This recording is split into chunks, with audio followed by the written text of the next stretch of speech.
Кыргыз эл баатыры, кыргыз эл акыны Сүйүнбай Эралиевдин 100 жылдыгынын алкагында илимий практикалык конференция жазуучулар союзу менен биргеликте окумуштуулар жана студенттердин катышуусунда өттү. Агыр формасын кыргыз поэзиясына алып келди да, бул айтматтын сөзү бар го.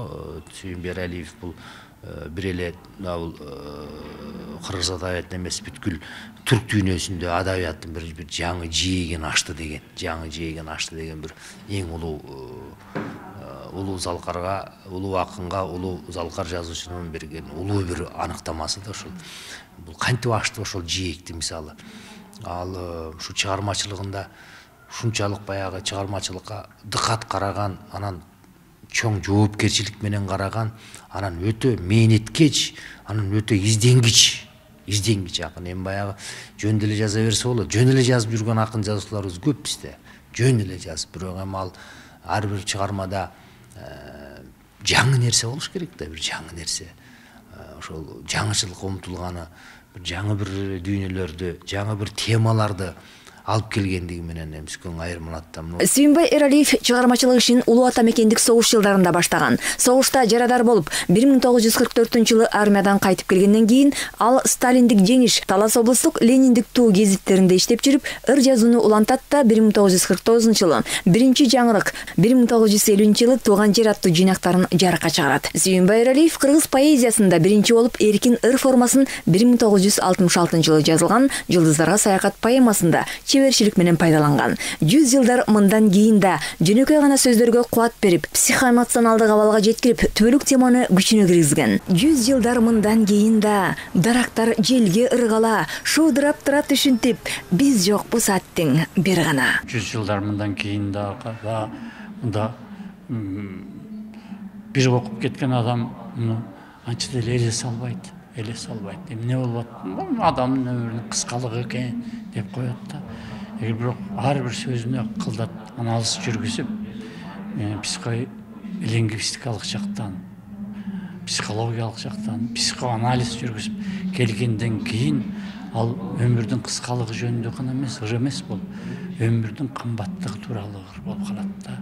Анан дагы бир тереңдей келип кеткенде адамдын өмүрдүн кымбаттыгын адамдын сезбегендиги, баарына акылы менен сезип туйса дагы жон териси менен сезе албагандыгы.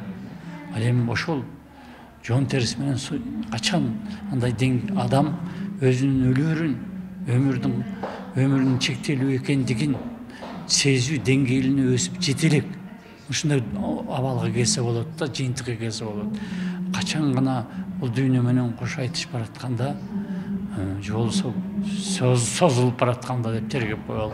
Созулуп баратканда жанагы тоолору менен, сүйүүсүн сыртка калтырып, кандайдыр бир жайга кетип баратканда, ошондо гана адам сезет. Ал эми Ак мөр поэмасынын ийгилигинин сыры анын көркөмдүгүндө деп баа беришет. Сөздөрү ушунчалык жандуу жана уйкаштыгы менен катар сөз берметтерин бап келтире тизмектеп, поэзиянын сүрөткер экенин ого бетер дааналаган. Ак мөр поэмасындагы сүйүү темасынын берилиши деген аталыштагы баяндама жазадым.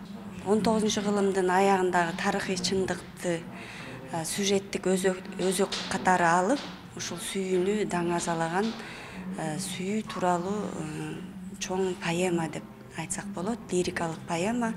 Муну кезегинде эле чыкканда эле 1959-жылы эле элдин колуна жеткенден кийин улуу сынчылардын жакшы мыкты баасын алган экен. Андан бери өтө көп деле окумуштуулар бул темага кайрылбаптыр же жазганышканбы билбейбиз. Айрым эле макалалар арналган экен. Андан тышкары 59-жылы бул Ак мөр поэмасы орус тилине поэма о любви деген аталышта которулган экен. Алгач Семенов тарабынан, андан кийин Цыбин тарабынан. Негизи бүгүн мен эмнени айткым келди? Бул Сүйүнбай Эралиевдин Ак мөр поэмасы